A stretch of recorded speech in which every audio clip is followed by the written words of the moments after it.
how about the games last night? Buffalo boat races Jacksonville. Jaguars 0-3. And then there's Cincinnati. They had to take care of Washington, didn't they?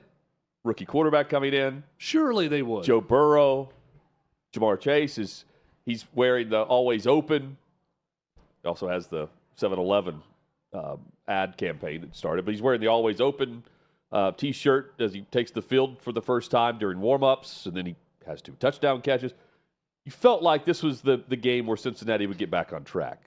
And instead, while Chad, the Commanders may not be built to win, they have a winner to build around in Jayden Daniels. They really do. And it really got me thinking, watching this performance by Jayden Daniels. By the way, if you didn't watch the performance, the highlights are incredible. Yeah. Terry McLaurin said, hey, these were dimes. I haven't seen much like this in the league.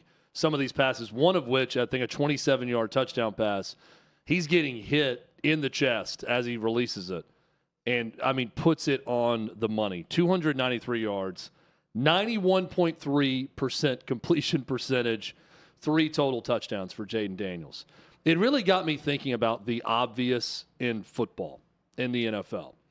Those rare, just obvious choices for number 1 overall pick as a quarterback. Even when Peyton Manning was drafted, our friend Ryan Leaf, it wasn't obvious. There was a lot of debate, Peyton Manning or Ryan Leaf going into that draft. The guys that I can think about in recent history that were the obvious picks went in a very different direction. One was Andrew Luck with the Colts.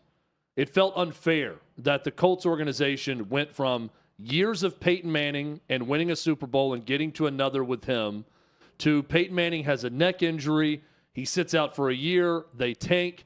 They get the number 1 overall pick, and they get to bring in Andrew Luck for a number of years after that because Andrew Luck was the obvious no-brainer draft pick in that situation. The next guy I can really think about was Trevor Lawrence. We saw Trevor Lawrence last night. He's not very good right now. And you can say that's an organizational failure, that's his supporting cast. It's just that Jacksonville overall sucks as a place, and that's why he's not getting it done. You can make all the excuses you want. Trevor Lawrence was the no-brainer guy. This guy's a generational talent. He's the next Andrew Luck. He's going to be the guy for years and years. Now Jacksonville's tied into a long-term contract and a lot of money to Trevor Lawrence, and he's orchestrating the longest losing streak in the NFL. 8 straight losses now for that Jacksonville team. Then I think about this year with Caleb Williams and Jayden Daniels. It felt obvious. Every single draftnik out there, all the different anonymous quotes you were getting, Caleb Williams has once-in-a-generation talent. You can't beat his arm talent. His mobility mixed with his knowledge, mixed with his ability to layer the football in different spots, he is the no-brainer number 1 pick. There was not a lot of debate between Jayden Daniels and Caleb Williams, at least for the top pick. The debate was about Caleb Williams painting his fingernails off the field. Is his dad a problem or a distraction? Meanwhile, Jayden Daniels didn't get a lot of play leading up to the draft. And then I watched the start of their career, and I realized this is just 3 games. But man, oh man, there's one guy who looks like he should have been the obvious number 1 overall pick. And there's one guy who looks like there were questions about him coming into the draft, and it's understandable why there were questions about him because Jayden Daniels looks incredible. So I went back and I said, what was it that led us to believe Caleb Williams was the guy? Because I'm guilty of this too. I watched both of them play, and I thought, boy, they're both really talented. If NFL execs and everyone's giving these anonymous quotes and all these draft experts feel like Caleb Williams is that much more talented than Jayden Daniels, surely the numbers back it up, right? Wrong. Caleb Williams in his college career, 37 games, 66.9% completion percentage, a little over 10,000 yards, 93 touchdowns, 14 INTs. Really good. Jayden Daniels played 18 more games in college, 2 places, just like Caleb Williams. Caleb Williams at Oklahoma and at USC, Jayden Daniels at Arizona State and LSU, 55 games, 18 more, so more experience, right at the same completion percentage, 66.3%, 12,749 yards passing, 89 touchdowns, 20 interceptions. The interceptions were an issue to some extent his first year at LSU, and then sometimes at Arizona State also. But here's the big difference, and this is what I want to get to with why I think the Bears likely made a mistake with Caleb Williams over Jayden Daniels. It's progression. And I'm not talking about the progression of looking at receivers on a snap. It's the progression of their career. Caleb Williams took a huge drop-off from his Heisman Trophy year to the next year when he was the anointed leader of that USC program.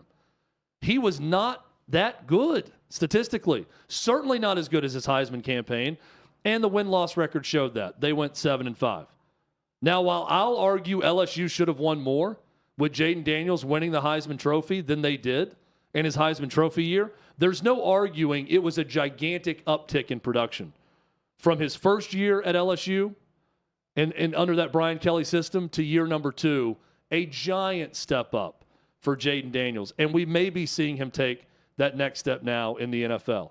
There's no verdict out yet on either one of these guys, but Hutton, it really got me questioning the obvious in quarterback prospects in the NFL draft and how we think of them and how even when it's obvious, it's not always that way. I think Trevor Lawrence could end up being another example of that. Well, think about how this quarterback class was viewed. 6 were drafted in the top 12. Yeah. I mean, they were all viewed as number 1 overall type talents in a typical draft where you only have 3 quarterbacks to go after, right? But didn't it feel like it was always Caleb Williams the top of that list of 6? Yeah. There was no real debate about who was going to be number 1. The declaration was Caleb Williams has the highest ceiling. Yep. And, you know, I'm watching Jayden Daniels and thinking, I mean, his composure is through the roof, accurate. He is his awareness, right? Like I stepping up in the pocket and making big throws. And he's got the guts to do it, right? The other thing, he's also not a runner. He's that perfect blend of he's shifty. He's elusive in the pocket. He can get away from pressure. That should help him stay healthy. But he's not a takeoff and run type guy like Lamar Jackson can be at times. So the other thing about this is this offense has not punted in 2 straight games. Last night, he led scoring drives on 5 of the first 6 possessions of the game.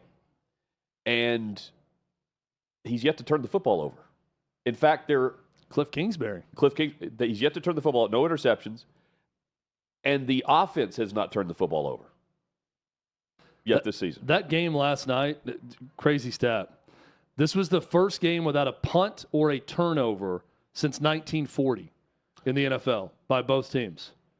So it's not like Joe Burrow was bad, and we're questioning Joe Burrow after that performance. Cincinnati's defense, we can argue, really bad in that game with what they gave up to Washington.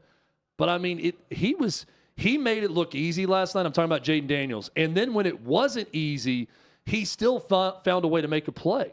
And I'm talking about those pressure throws he made with guys right in his face that it looked like he had 7 seconds in the pocket the way he delivered the football. It did. It felt and he's that way getting hit square in the face and still delivering it on the money. And it took was a while impressive. for Hendrickson to get to him. Yeah, I mean, Cincinnati was trying. They couldn't do it.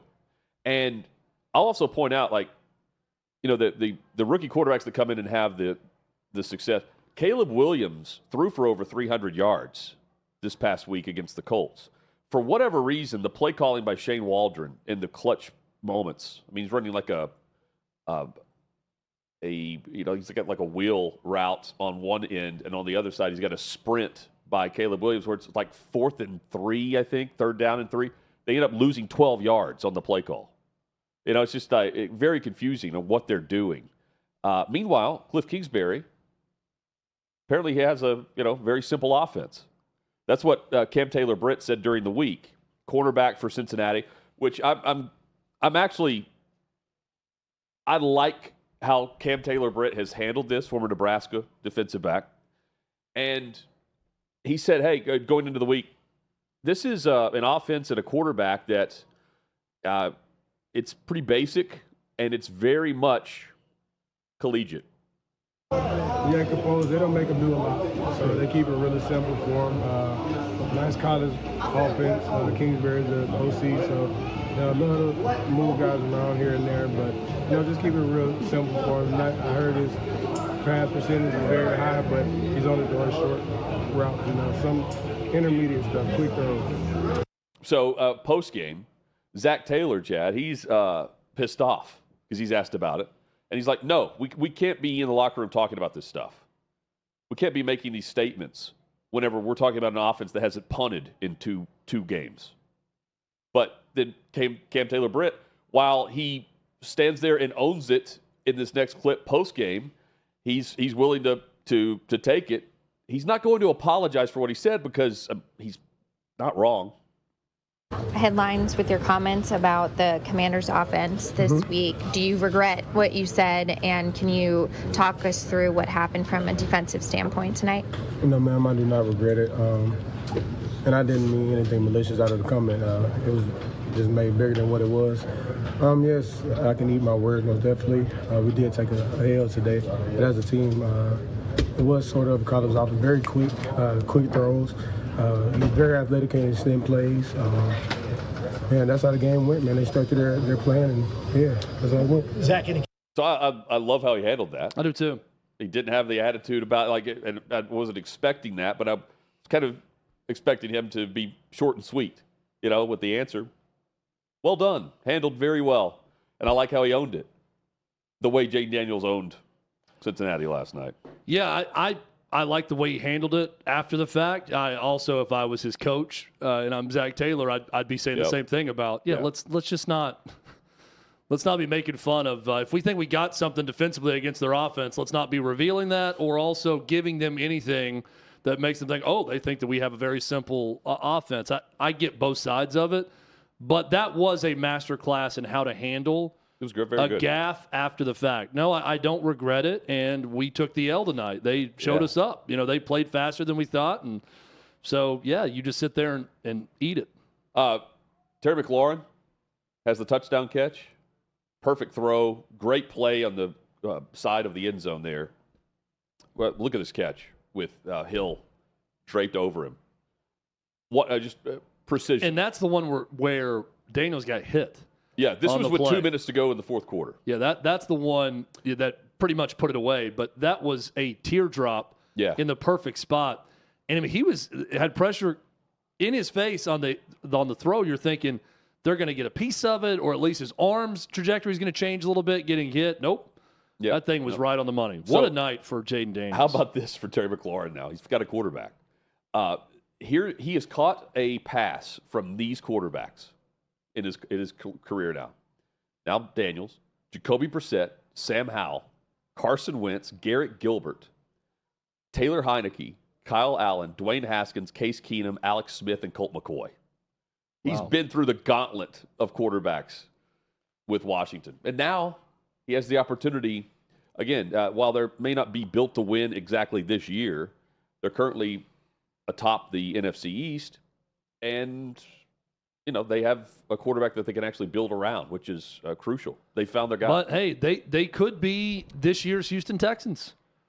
With the Could C.J. be. Stroud a year ago as a rookie quarterback, the new coach, new energy. Like, I've got some Texans of a year ago vibes about this Washington team where it feels like maybe they're a year ahead of time schedule, but that they've got that positive energy going, and they got a quarterback who's confident and can get the job done even as a rookie. What if the Giants are this year's Houston Texans with Daniel Jones? Daniel Jones, who, by the way, statistically, throughout his career, matches up with Trevor Lawrence very well. That's not good news for Jacksonville fans. No. The good news for Jacksonville fans, if it doesn't pan out for Trevor Lawrence, the contract is backloaded significantly compared to the other quarterback contracts. For instance, the top guys right now that are being paid are getting paid around $80 million this year. He's getting somewhere around 40. That's, Tannehill made that last year, for instance. So that's the good news. The bad news is this isn't going to improve anytime soon. He's a shell of himself. He is hesitant if you watch him play compared to years past. I don't want to say he's pressing, but he doesn't trust to pull the trigger and deliver the football. And great story with Damar Hamlin getting the pick last night, his first career interception and he's starting for Buffalo. I mean, this was like the 68-mile-per-hour softball toss to Shohei Ohtani for home run number 51. I mean, this was 8 feet over the intended receiver and just drops it right into DeMar Hamlin. Again, great story, but, I mean, that's how inaccurate Trevor Lawrence has been. Really bad. It's such a weird spot to be in for Jacksonville. And we talked about this before the extension for Trevor Lawrence. It's another one of those cases of, I mean, it could be better, could be worse with a guy we drafted number 1 overall.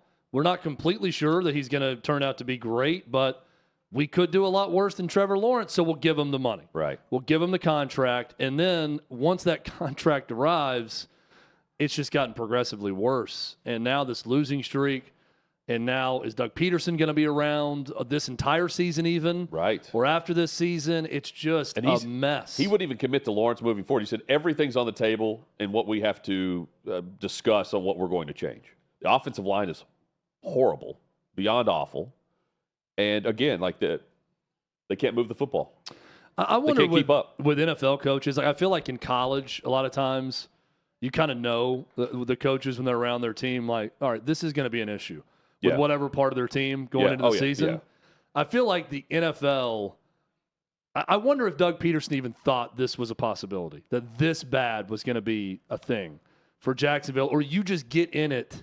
And you feel like you're. And then it's we think we saw some really good things in training camp, but, we're not really doing much, certainly not for a full game and preseason games, and it's hard to know in practice. Then you just get out there, and it's just a sledgehammer to your face. I think about the 3 0-3 teams, the Titans, the Jags, and now Cincinnati. Certainly Cincinnati didn't think this was a possibility. No. Well, but they drug their feet on all these contract stuff. They did, but they also probably felt like they could get away with it because 2 of their first 3 opponents drafted in the top 5 and changed their coach. Yeah. So they're probably thinking, all right, New England, that's a win. Even if we sign someone late. Everyone third thought that game, Washington, a win. Kansas City will be tough, but we played them well. Hey, we'll as always, we We've start got a little Joe bit Burrow. slow, but then we'll be 2-1. We've won at Arrowhead and before. We'll get it rolling. Burrowhead, baby. We got this. Yep. They got to be shocked. And I think Jacksonville, I like Doug Peterson saying it because you have to, hey, we're willing to change anything to help the circumstances of what we're in right now. But I think all 3 of those teams is some soul searching for all 3 for different reasons and different expectations coming into the season. Definitely Cincinnati was the one that had the highest expectations coming in. Well, because of their 3. quarterback, right? They've been there. They've played in the Super Bowl with that dude. And, I think by and large, Chad, I think staffs and teams know whether or not the offensive line is going to be awful.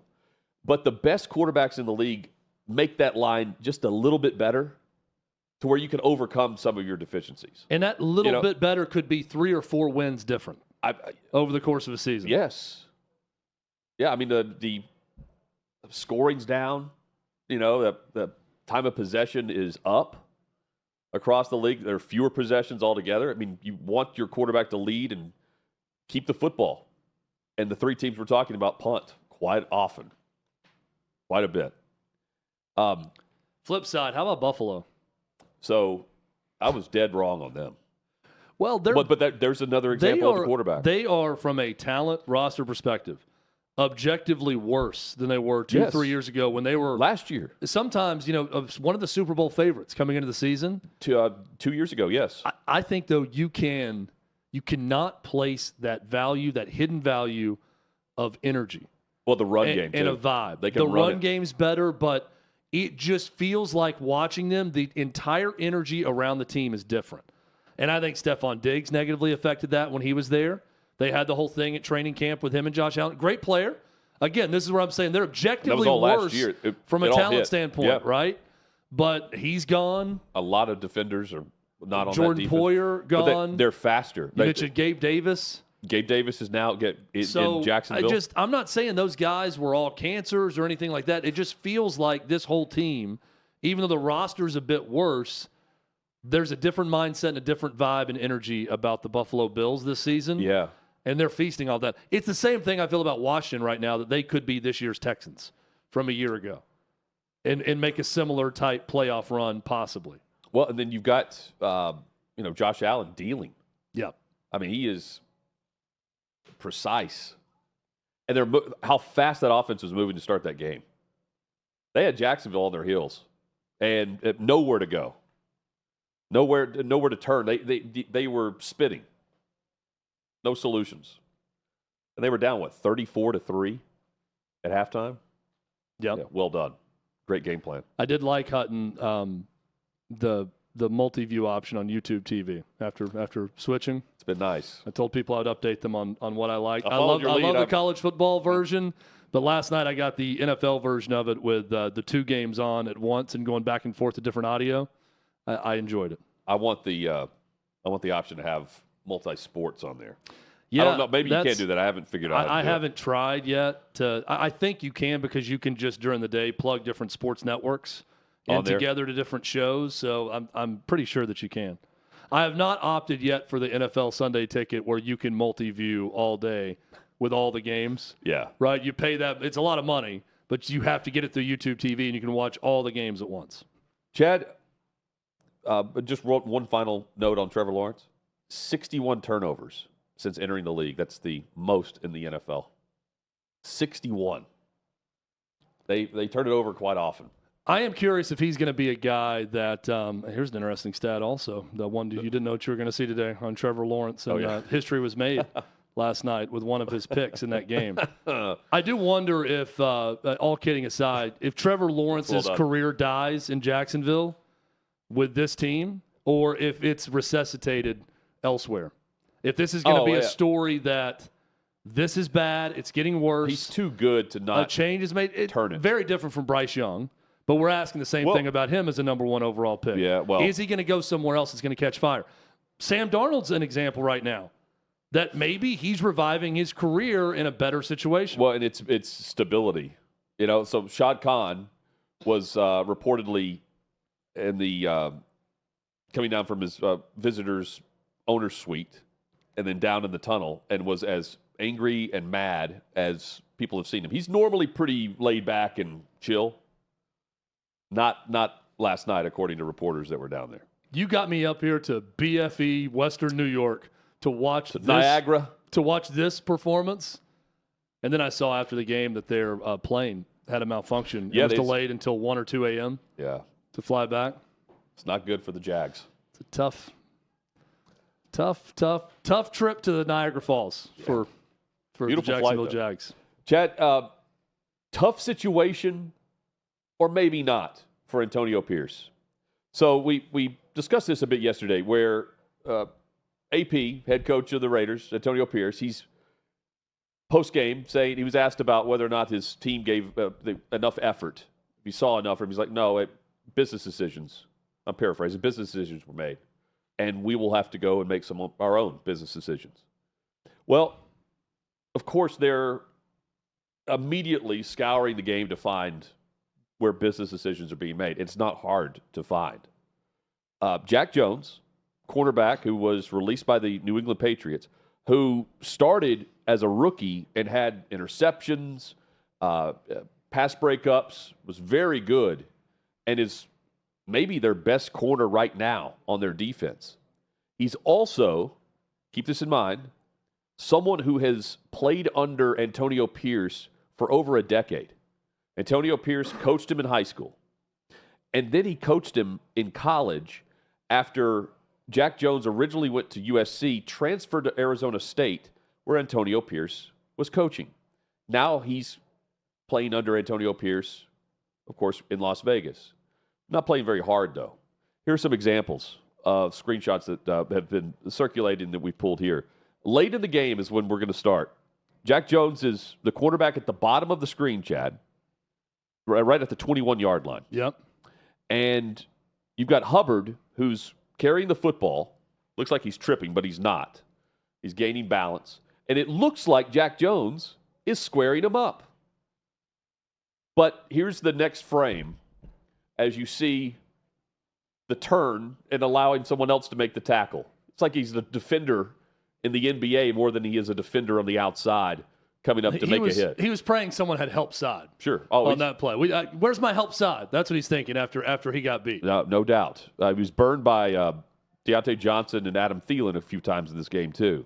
So there's 18 standing straight up. Many are trying to make excuses like he's trying to punch the ball. I didn't see any punch effort made on this. This is late in the game. And again, could have made the tackle. This is hoops. We go to the next frame. This is basketball. Wide angle here. Look at 18, just standing there. This is on the same play. Yes. Okay. Yes, same play. Again, it looks like he's going to be on the ground trying to make a tackle. Yeah. He's still standing up as the tackle's being made. So we fast forward. We got the same play right here. Same play. He's just positioned Standing. different. Yeah. Again, it's unacceptable. This is earlier in the game. You're going to see it here. He's circled. We've got the Panthers player with the football. There is a safety trying to help over the top and making some contact. This is Jack Jones, looking very small in this for some reason. Looks like Bryce Young. Yeah, he does. Looking like he's pulling a flag, like it's flag football. Now, this ends up over next to the sideline, Chad. Okay? This is what he does. Just stands there. Two defenders now have made the tackle. And Jack Jones is just standing around. Zero effort. It ends up right there. That is the business decision look. And Antonio Pierce knows him very well. In fact, knows him so much that, again, last November, Patriots cut him. Raiders pick him up. And the quote from Jack Jones is this. Again, because it was put out there that he was breaking team policy. He was out late, past curfew. He was also not showing much effort, according to reports. His quote when he signs with the Raiders, "I still got some fire behind me. I kind of feel like I've got something to prove without going out of my way to prove it. I just want to show everybody I'm a good player and not somebody you can just shoo away." Again, he's considered to be the top corner on this defense. What are the consequences of doing that in week 3 against the Carolina Panthers in a game where Adam Thielen and Deontay Johnson already scored 2 touchdowns on him? He's not even trying to make a tackle late in the game when it's mop-up time. He's more upset, I think, that he's in the game than he is trying to help get the football back. It feels like something pretty easy He's to see in a film study when you watch right? it back. So if there's business decision that needs to be made, then make it. That's today's waiver wire day, right? Yeah, send a message here. I think you have to if you're Antonio Pierce. I do too. And when his playing days, he's been in these, he's experienced with how to handle this stuff. And I hope he handles it the way he would handle it in New York with the Giants when he was in that locker room. Yeah, I mean, if you're going to be the hard ass, you're going to be the Mike Singletary, I'm looking for winners speech, and players love and it do that, with then the cigar you need celebrations to do and it. stuff, Yeah, but you can't live in both worlds. No. You can't issue idle threats if you're Antonio Pierce. Antonio Pierce is a guy who made his living being kind of an enforcer on the defensive side of the ball. I think of Mike Singletary in the "I want winners" speech. Yep. Didn't work out ultimately for Mike Singletary, but that guy was Mike Singletary 100% of the time. There wasn't a lot of waffling going back and forth. Antonio Pierce needs to project the same type of consistency of what the expectation is of a professional within his organization. So something has to be done. Yeah, I agree. And this is a team that, they're considering going to Aiden O'Connell over Gardner Minshew.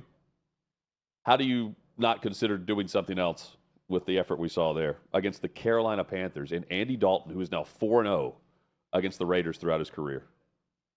Andy Dalton. All it took was Andy Dalton to fix Andy this thing. Dalton. Sam Darnold, Andy Dalton, and Malik Willis put on clinics this weekend. That's the NFL quarterback play right now. Crazy. It really is. The play in the WNBA is also crazy. I saw that this is Dejanay Carrington seemingly poking Caitlin Clark in the eye intentionally in what is the first 90 seconds of game 1 of their playoff matchup. And I say seemingly because she's got a black eye now. But the first angle of this video, Chad, I thought it was a basketball play. And then I see further evidence of it being honestly an eye gouge with claws. These nails. How is that allowed? I on don't the know, court? man.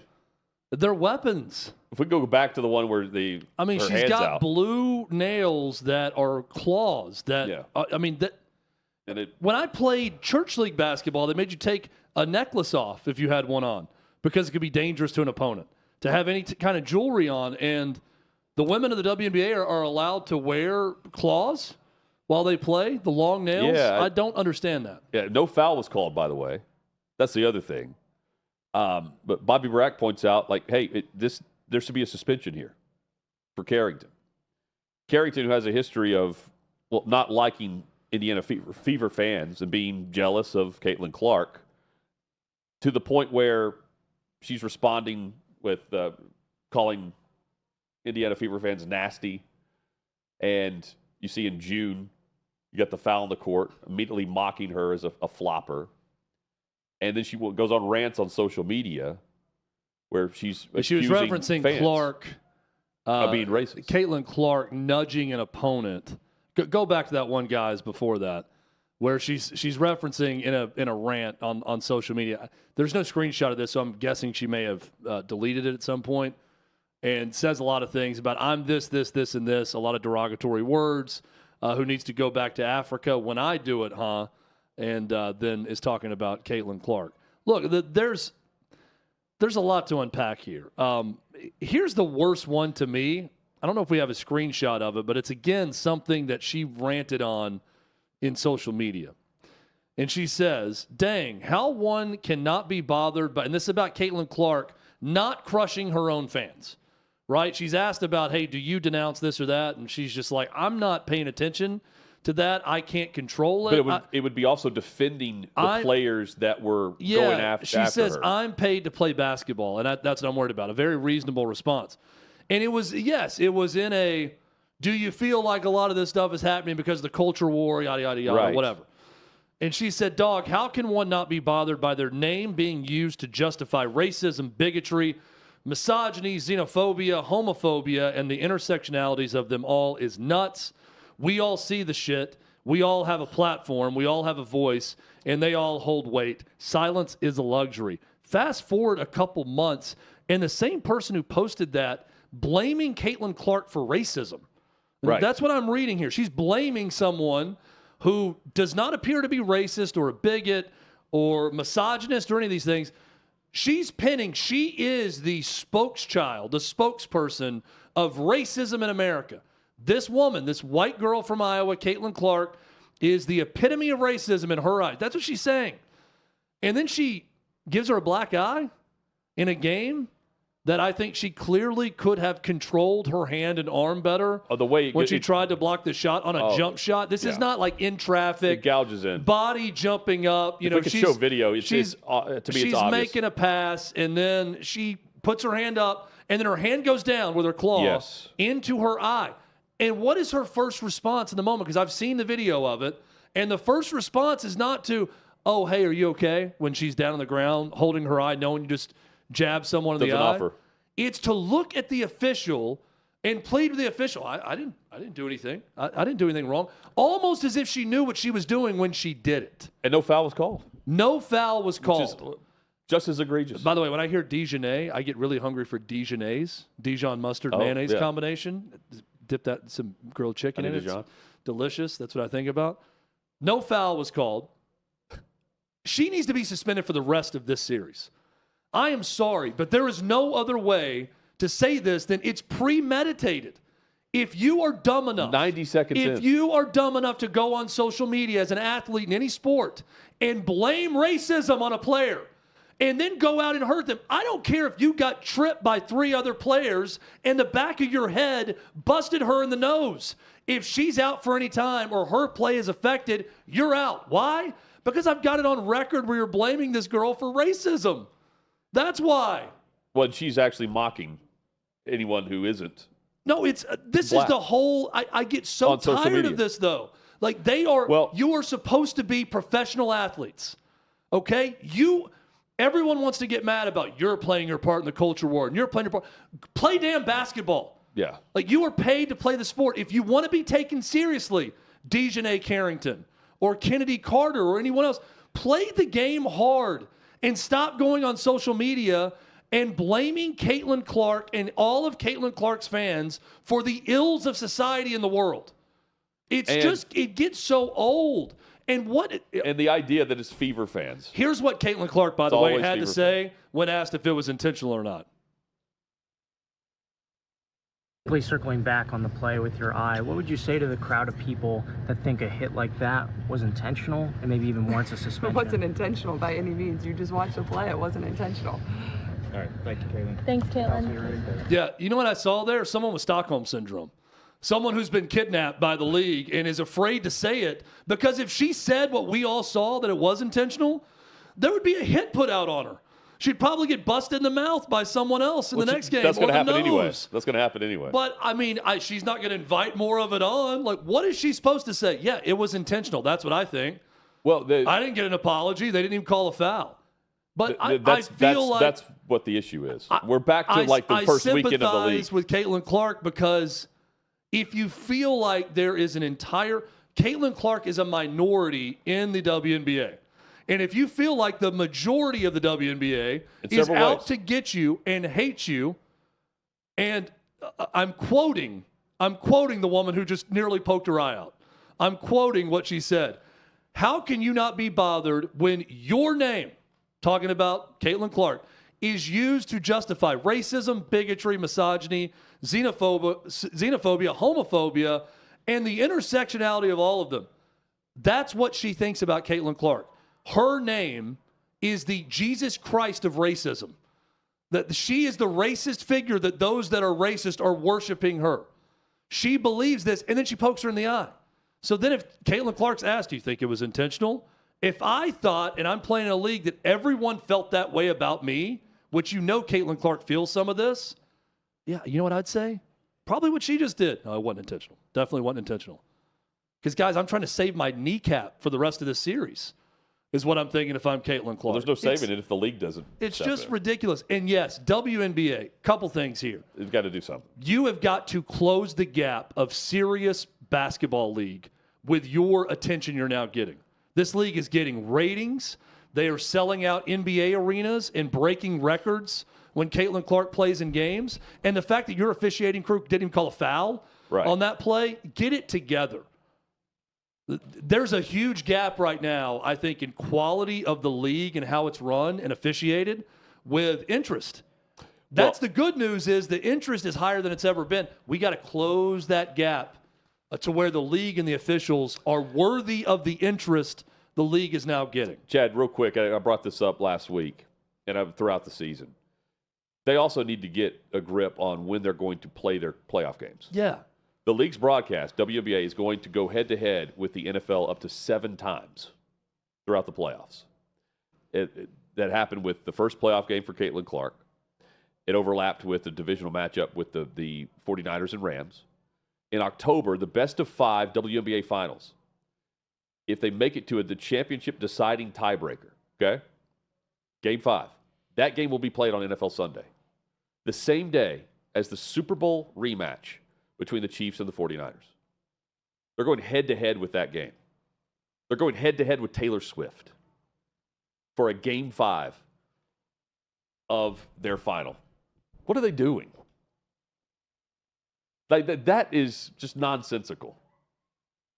Yeah, it's the whole thing. And it's got to – talking about all these stories is one thing, and this is where you can get a grip on that part of it by suspending her if you're the league. Yeah. And making an example of, hey, you can't go on social media and say this person is the reason or that they're the spokesperson for this, even though they're not doing any of it, and then go out and hurt the person. We can't do that, so you're going to be suspended. Think if among other things that she's posted. Think if Nikola Jokic, okay, in an NBA game said, Draymond Green is the poster child for all of the anti-Serb content I receive online, and that all of my Serbian brothers receive online. And Warriors fans are guilty of it. He is the spokesperson. His podcast and his fans and viewers, they are the reason I get anti-Serbian messages constantly sent to me on social media. I'm called this, this, and this. And then Nikola Jokic, 2 months later in a playoff series, pokes Draymond Green in the eye in a fashion that looks like it could have been intentional. Do you think he's going to get suspended? Sure he is. Hell yes, he is.